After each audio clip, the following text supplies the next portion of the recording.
Support for Carolina Business Review provided by Grant Thornton. Operating in more than 100 countries, our tax, audit, and advisory professionals specialize in helping companies unlock their growth potential. Blue Cross and Blue Shield of South Carolina, where healthcare is changing for the better. Find out how at ahealthysc.tv. And by Sunoco, a global manufacturer of consumer and industrial packaging products and provider of packaging services, with more than 300 operations in 35 countries. It was the 19th century philosopher, lawyer, diplomat, Joseph Marie Mastrey, that said, "Every nation gets the government it deserves." That is a frightening thought in these days and times. Welcome again, and thank you for joining us. Does and will the shrill politics of this year affect or influence business, social, and day-to-day policy long-term? Have we separated out the theater of it all from the sensible practicality of administration? And given our current arc, would either a Sanders or Trump upset trickle down and change the status quo? Frightful and certainly fun to talk about, to be sure, but what are the odds and how does it all play out here in the Carolinas? We will start with our panel in just a moment. Major funding also by Novant Health, bringing you world-class technology, clinicians, and care when and where you need it. The Duke Endowment, a private foundation enriching communities in the Carolinas through higher education, healthcare, rural churches, and children's services. And by Blue Cross and Blue Shield of North Carolina. Who's responsible for rising healthcare costs? Join us and many others in a candid discussion at letstalkcost.com. On this edition of Carolina Business Review, Dr. Mark Kelso of Queen's University of Charlotte, Dr. Susan Roberts from Davidson College, Adolphus Belk Jr. from Winthrop University, and Scott Baier from Clemson University.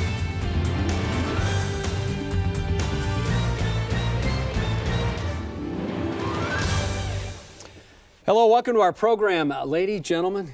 Good to have you back, and welcome to the dialogue, Mark. We'll try not to paint this too painful for you, but it's good to have you here. Okay, Susan, you get the first pitch for better or for worse. You know, we talk about politics and certainly this the theater of it all with Trump and Sanders and Hillary Clinton and others and blah, blah, blah. Are politics now really more shrill and more harsh than they've ever been before? Well, I think people can point to political phrases and things from the past, but I think they're different today because of social media, because the message is everywhere, because it's not just talking to a few newspapers. And I think it's now a strategy to be uncivil is a strategy and not just a byproduct of the arguments. So myself, I believe that it's more so. And I think some of that is just maybe you can say reality TV, but people they're buying into it. They have fears. So I think it is more shrill today, and it's becoming even more so. There's no limit. Yeah. Is it being dumbed down? Well, I look at it this way. You know, back in the day, they said about Martin Van Buren that he took more baths than a real man should, right? And so people have been hurling insults in our politics for quite some time, but you would hope that over the course of 200 years, we'd move to a better place as a society. But I think Susan's absolutely on to something. The internet and social media have changed things, because if you're a candidate now or an office seeker, you're on, if you're in public, all the time. Because mobile devices and things of that sort have made all of us sort of like a paparazzi, where things can be uploaded instantly and circulated all over the country, around the world. George Allen got that lesson back in Virginia when on the campaign trail, someone's doing opposition research, he hurls an epithet at an Asian Indian campaign volunteer for the opponent. It gets uploaded to YouTube, and he went from being, you know, someone of presidential stature or material to being out of office. Yeah. So those lessons were learned more recently, and people are having to relearn them now that you have even more nimble social media platforms. But I also think these people, candidates may be echoing some of the frustration of the population as well. I mean, there's a bigger percentage of the population than I thought that seems to be left behind by current economic trends. And these candidates, Trump and to an extent Sanders, are playing on the notion that these individuals were potentially left behind, whether it be international trade, immigration, or greed, or capitalism. They're both are the things that make these people feel like they're being left behind in the system. They've been frustrated now for almost 15 years, and maybe they're just saying things that the candidates are saying things that the population wants to hear. Yeah, and I think we need to bring in the polarization, because that's something that we can empirically look at. The polarization, especially in the Congress, is at highs we haven't seen in decades. So, and this polarization, I think, causes a demonization of the opposition and demonization, trying to make the presidential candidates or the winners seem illegitimate. You know, you've certainly seen that with Obama. We saw it somewhat with George Bush. We even saw it back to Bill Clinton. So. You look at the House of Representatives, they've always been kind of rough and tough because the majority wins the day. And the Senate, though, you look at half the members of the Senate now having previously served in the House of Representatives and bringing that socialization with them from one chamber to the next. And so the Senate now is sort of taking on that character. I tell my students a story about, you know, when Ted Kennedy passed away, one of the most bereaved members of the Senate was Orrin Hatch. And politically, you couldn't find two people who were more different, but they were friends because they came through at a different time when those friendships were possible. And now it's less likely that you'll see things like that. But society is, excuse me. Well, it's translated to the community, our lives. The Pew Research Center, and I do tell my students this, when they ask a question, would you be upset if your son or daughter married someone of an opposite party? And around, 20% or more say yes. Now, that's stunning. And I think we see that polarization occurs with a segment of the population only watches Fox News, or another segment only watches MSNBC. And the only time they come air their opinions, they go into Twitter or Facebook, and then they're surprised about the backlash they get when they post these things. But that's the only time they enter into the sphere of public dialogue, and we don't have that. I mean, the news is one-sided no matter where a lot of people get it from. So is the outsized effect of statescraft, is that forever dead? Are we always going to be now social media candidates, first and foremost? I think it's something that people have to contend with, right? That's part of the way that you connect to potential voters, you connect to donors, you get out messaging, you can kind of test things. And so it's a new part of the politics that people are still trying to master. I mean, it took some time for people to develop some dexterity with the internet. I go back to the Howard Dean campaign from 2004. Howard Dean was the first person that used the internet for more than just a laundry list of policy priorities and positions. He used it to raise money and thereby change the way that people were using their websites. And so I think it's going to take more experimentation over time. I go back to the Obama campaign from 2008. They used it as an organizing tool. They didn't parachute people all across the nation from Illinois. They had people in South Carolina organizing South Carolinians, people in Virginia organizing Virginians, and they were using social media to facilitate that. So this is something that they're having to learn on the fly. There is no playbook, and as a result, I think we're seeing a lot of mistakes. Go ahead, Mark. Well, I think that there's a danger of that. But I think the problem really is that our political parties and our leadership have pretty much poisoned the well, I would say, for the past 20 to 25 years. And basically, as I said, by demonizing their opposition, by trying to block anything from getting done. I think part of the reaction to of Sanders and Trump is, in addition to the economics, which I definitely agree with, it's a reaction to the dysfunction of the last 6 years. I mean, government hasn't done anything. But let me throw this out, and not but anything, but we go back to the quote that we used at the top of the program, the French philosopher Mistret's quote, that, every country deserves or gets exactly the government it deserves. But Jefferson also said, Thomas Jefferson also said, it's not about the politicians. They called it defective citizenship. So aren't we talking about an electorate problem and not a public persona problem? Well, I think I want to come back to something that Mark said and something that Scott said. If you look at the alienation that's being felt right now, particularly with lower income white voters, one of my mentors was a fellow by the name of Ron Walters, and he wrote a book about white nationalism. And in that book, he says that when you have a stagnant economy and you combine that with perceived or actual increased political economic competition from people of color, whites begin to look toward those white nationalist movements as a way of expressing their angst and reclaiming or reestablishing their position in the society if they think that their position is eroding. We look at what's happening right now, that can help us to understand some of the support for Donald Trump, that he is the candidate of their rage and he's openly courting them. These are people who feel ignored and left behind, and they think that Donald Trump is better positioned than anyone else to be their champion. Is that more than just that demographic? Is there a broader base of frustration that is fueling Trump and Sanders? Let's not forget Bernie Sanders. Sure, but I think that the one fact that you can't dispute is there's the fear of the other. And as you said, by 2040, 2050, we will be a majority-minority nation. And that's very threatening to the people, who are the white majority. males, who are now the majority and have had power since power began in this country. And they don't have to look to 2040. If you go into any public school and look at the under 18 population, those demographic trends are already emergent. And so, people feel that sense of angst and antipathy, and they want someone that they feel is going to not be politically correct, is going to champion their causes. And if we look at some of the things that he's uttered, he's talking about building a wall at the Mexican-American border and making Mexico pay for it. He's talking about making Muslims register to identify themselves so that they could be monitored for potential terrorist activity. That he's gone through a number of populations that have had difficulty in this country who aren't necessarily doing anything wrong. And the people who support him are like, yeah, give him, HE double hockey stick, Donald. Yeah. I think it's important to note that both Sanders and Trump are largely white-based movements. You're not seeing this kind of anger and disaffection with minority populations, at least as reflected in voting. Latino, Asian, African American, you're not seeing them as part of these movements in any major way. So I think that goes back to the demographic issue. And you're not even seeing it reflected in their attitudes. They're not voting that way. And when you ask them about if this country's on the right track or the wrong track, do you feel this country's a better place for people like you? People of color are more likely to say, yeah, things are getting better for me and people like me. Yeah. Scott, were you going to say something? No, I'm fine. Okay, so go ahead, Susan. I think the discrepancy between Hillary Clinton's vote and Bernie Sanders with regard to Hispanics and African Americans was startling. I mean, you looked at that and you said, I can't believe it. And the millennials are a factor too, but I just think there's a lot of disenfranchisement, and we've had these things that contribute to an era of anything goes. I mean, and we put sometimes under the label of political correctness. And I just think that's a dangerous way to construct our public discourse. So how does this kind of reflect in the notion of what I'm going to call Carolina conservatism? And I mean conservatism with a small c.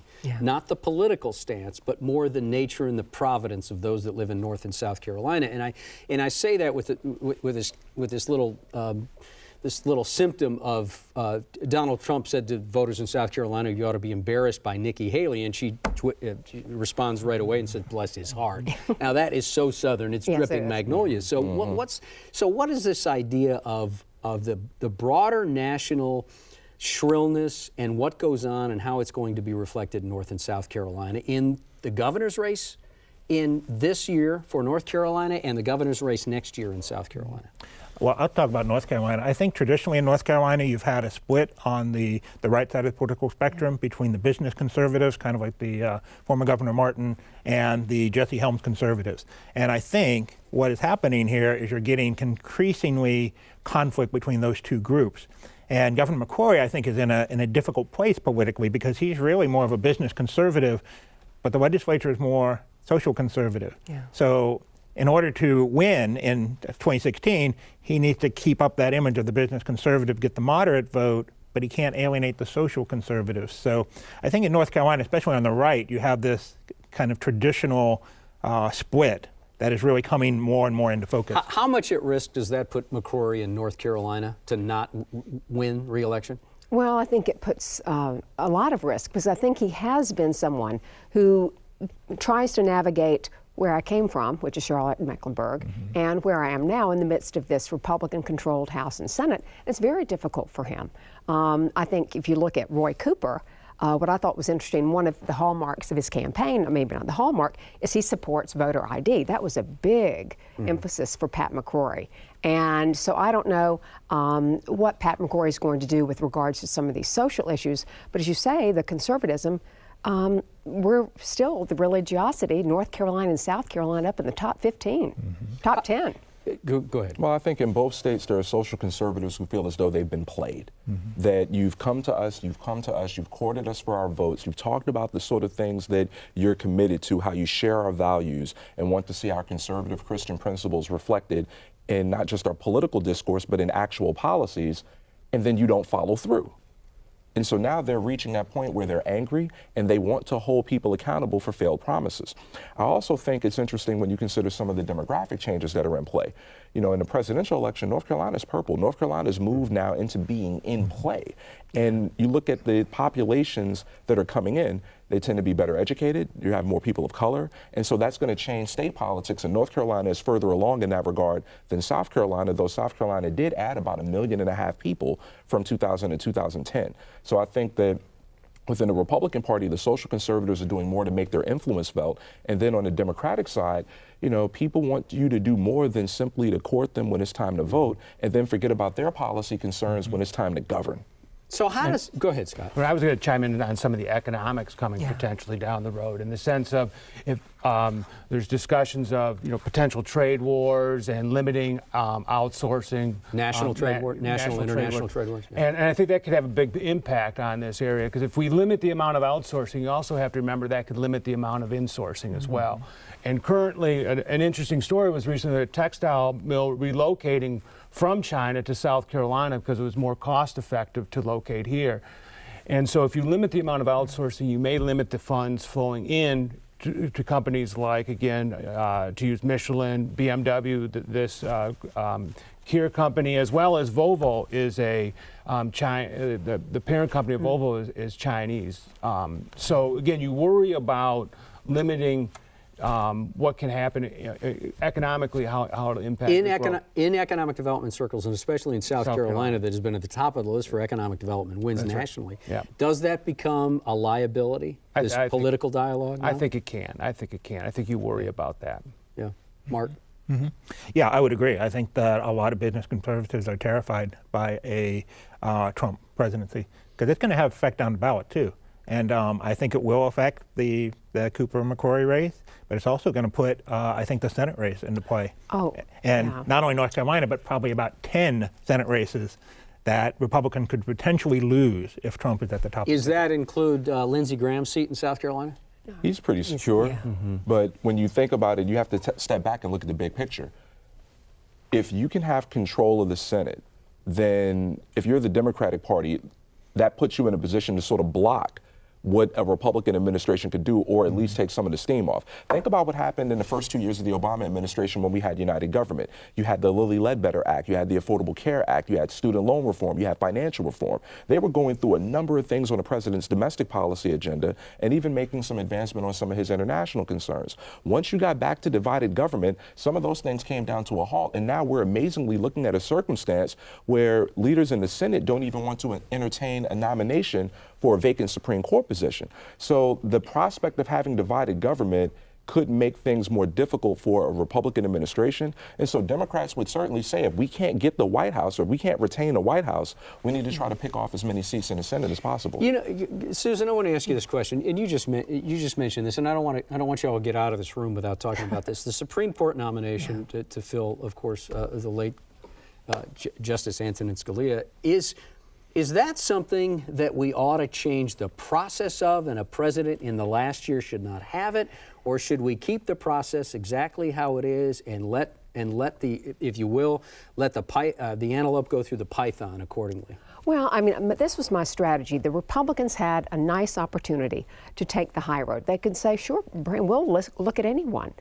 They were still going to defeat almost anyone, I guess 99% of the persons that Barack Obama would put down the road. And so they've just contributed to the idea that it's polarized. The Tea Party and many others have said one of the hallmarks is constitutionalism. Well, you can't find anything in the Constitution that says the president can't nominate a justice for the Supreme Court X number of months before an election. It says a president cannot I mean, it's perfectly legal, constitutional. But I just think it was misplayed by the Republicans. Sometimes I always like to play. I'm a political consultant, but I think I would have done it very differently. I thought that was a strategic nightmare. I would have behaved exactly as you said. Is we'd be happy to entertain, and then you entertain and most likely not do anything.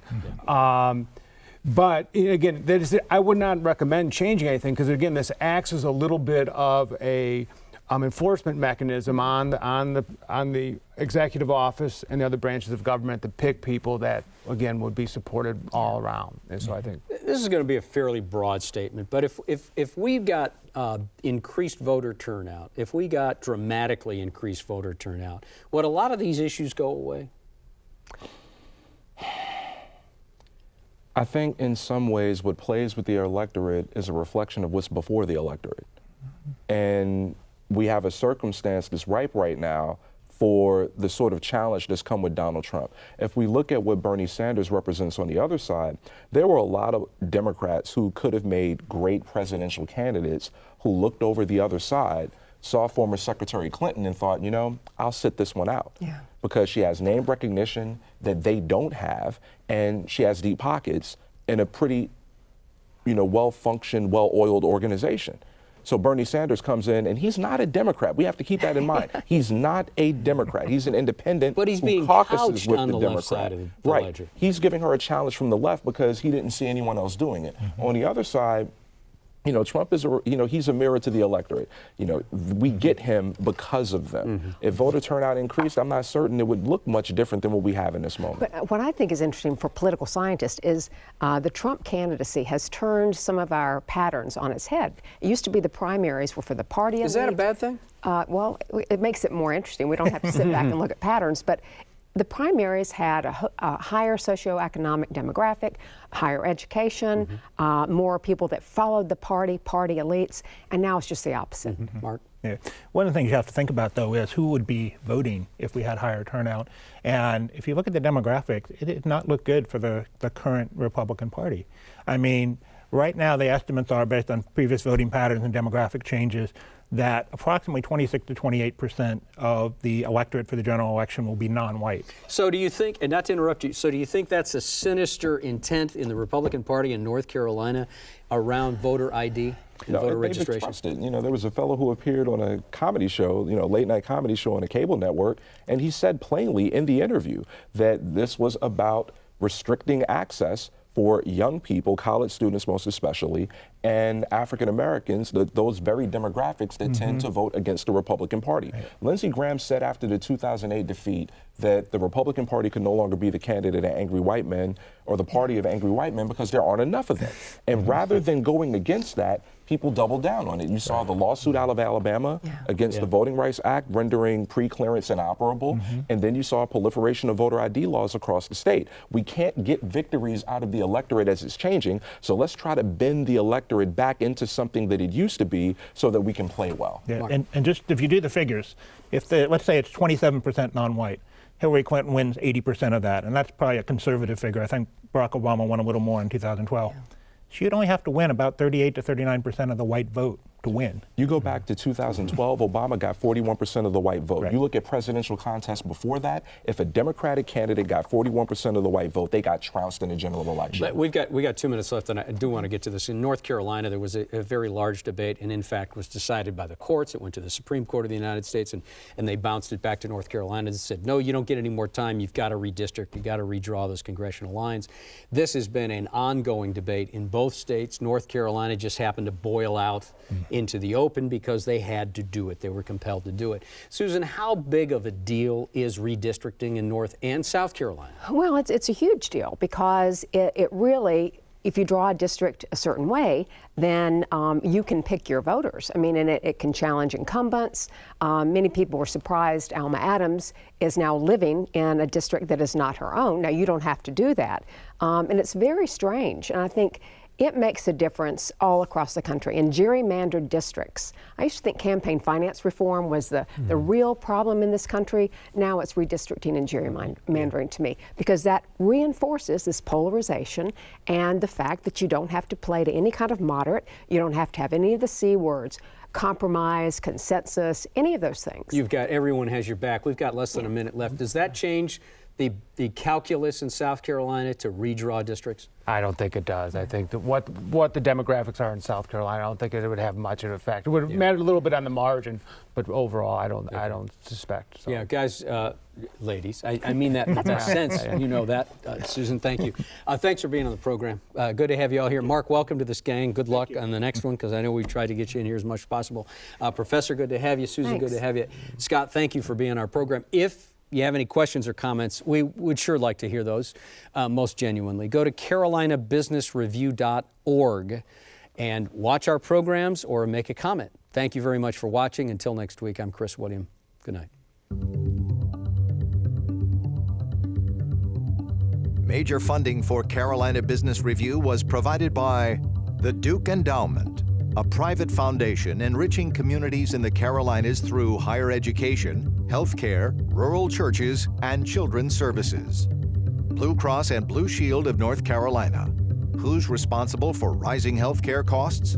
Join us and many others in a candid discussion at letstalkcost.com. Grant Thornton, operating in more than 100 countries, our tax, audit, and advisory professionals specialize in helping companies unlock their growth potential. Novant Health, bringing you world-class technology, clinicians, and care when and where you need it. Sunoco, a global manufacturer of consumer and industrial packaging products and provider of packaging services, with more than 300 operations in 35 countries. Blue Cross and Blue Shield of South Carolina, where healthcare is changing for the better. Find out how at ahealthysc.tv. And by viewers like you. Thank you. Promotional consideration provided by Business North Carolina Magazine. For more information, visit carolinabusinessreview.org.